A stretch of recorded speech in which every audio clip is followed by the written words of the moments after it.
Kind of interesting that this article conveniently drops on the day that Unrivaled starts its season on True TV at 12 o'clock in the afternoon on a Monday. They're in big trouble, folks. It wasn't like people were still on Christmas break or are still on Christmas break. They just started the season. Year 2 tipped off Monday with 2 matinee games following an evening slate. It comes with a clear challenge. By the way, started the season on the NFL's Black Monday, where now 6 head coaches no longer have jobs and has completely taken over the sports news cycle. Sucked all the wind out of it. I just can't imagine. I mean, why wouldn't you just do prime time? Monday, January 6, 2025, landed like a bomb across professional sports. 6 NFL head coaches were brutally fired on the infamous Black Monday, creating a media firestorm, while another league slipped quietly into the spotlight, almost completely unnoticed. Unrivaled, the ambitious 3-on-3 women's basketball league backed by serious venture capital and big promises, quietly tipped off its second season on True TV at noon on a random weekday. Most schools were already back in session nationwide after the holiday break. The NFL news cycle was aggressively swallowing every sports platform whole, dominating every conversation. And buried deep in that absolute chaos came a blunt, shocking admission from the very top of Unrivaled's leadership. The league might actually need help from the WNBA just to survive. That's not rumor talk, speculation, or online chatter from random fans. It came straight from front office sports reporting, with Unrivaled president Alex Basball openly acknowledging that a partnership with the WNBA is very much on the table for discussion. That kind of language usually sounds polished and diplomatic, but the message underneath is raw and desperate. It reads like a warning light flashing red behind carefully crafted corporate phrasing. The timing makes everything exponentially worse for Unrivaled. This league isn't fighting against college basketball hype or even WNBA preseason buzz that might steal some attention. Instead, it launched headfirst into the one-year anniversary of WWE Raw, moving to Netflix, a massive, heavily promoted media event that had been pushed nonstop for weeks leading up to it. At the exact same time, NFL coaching news kept piling up relentlessly, flooding sports radio and television with nonstop debate and analysis that will linger for days, maybe weeks. Then came a decision that quietly showed where things really stand behind the optimistic press releases. Unrivaled expanded their arena capacity by just 150 seats, not 1,500, not a massive crowd surge, showing explosive demand. When adding 150 seats is framed as meaningful progress in official statements, that's not confidence or momentum. That's a league carefully pacing through a slow-moving crisis, desperately trying to stay upright while the noise around it gets deafening. And you didn't start this on TNT. I just can't imagine. I mean, why wouldn't you, if you have to, just do prime time, Monday, Tuesday, Wednesday?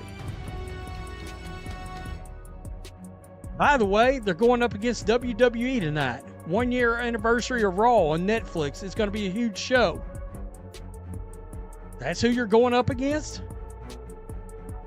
Along with... Now, rewind a bit, because this situation didn't unravel out of nowhere overnight. Unrivaled actually launched with real momentum and a lot of genuine noise around it that got people excited. They secured a Series B investment that valued the league at a stunning $340 million, which instantly made people across the sports world pay serious attention. They brought in legitimate, proven WNBA talent and framed themselves as the premier off-season destination for elite women's basketball. Players who wanted meaningful exposure, quality game reps, and serious money. The pitch was clean, simple, and easy to understand. Play 3-on-3 basketball in beautiful Miami. Earn 6 figures in roughly 2 months. Stay sharp during the WNBA offseason without grinding through a full, exhausting schedule. On paper, it looked like an incredibly smart setup that solved real problems. Then came the star backing that seemed to seal the deal. Nafisa Collier and Breanna Stewart, 2 of the most respected, accomplished names in women's basketball, co-founded the league. That alone brought instant credibility, widespread media coverage, and immediate legitimacy in basketball circles. But the fundamental flaw showed up fast, and it's a problem they still haven't solved.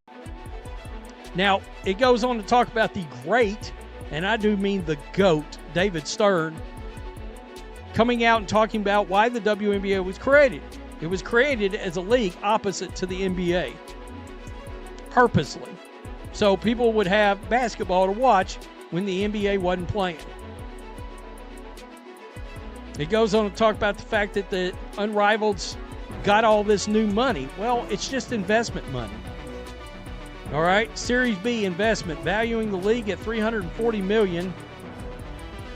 Following the inaugural season when the league banked more than $27 million in revenue, the league is trying to grow that number, selling more tickets in a small arena, increasing the capacity. Most elite players want traditional 5-on-5 basketball, not a remix, not a modified version, not something that feels like a side format or gimmick. They want the real game played the real way, the way they've trained for their entire lives. The biggest star in the sport made that point crystal clear, without ever directly naming the league. Caitlin Clark, the player who drove WNBA ratings to record-shattering levels in 2024, passed on Unrivaled completely. And it wasn't some quiet decision made behind the scenes. She openly acknowledged that her style of play simply does not translate effectively to 3-on-3 basketball. When a league depends entirely on star power to pull viewers and generate buzz, and the biggest name in the game opts out completely, that's not a marketing issue or a timing problem. That's a fundamental structural problem baked directly into the product itself. And it gets significantly worse because Caitlin Clark is not the only major star who passed on this opportunity. A'ja Wilson, the two-time MVP and the undisputed face of the Las Vegas Aces, is not playing in Unrivaled either.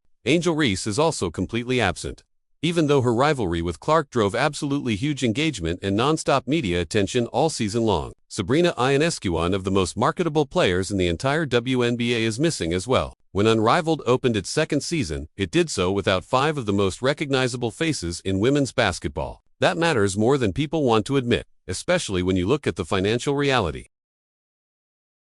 The league pulled in about $27 million in revenue during its first season. That number sounds solid and respectable until you stack it against a $340 million valuation. That kind of massive revenue-to-valuation gap only works if explosive, exponential growth is coming soon. The problem is brutally simple. How do you project massive growth when the biggest stars that fans actually tune in for are choosing other paths, including a league that hasn't even launched yet? This is where the real pressure shows up and threatens everything.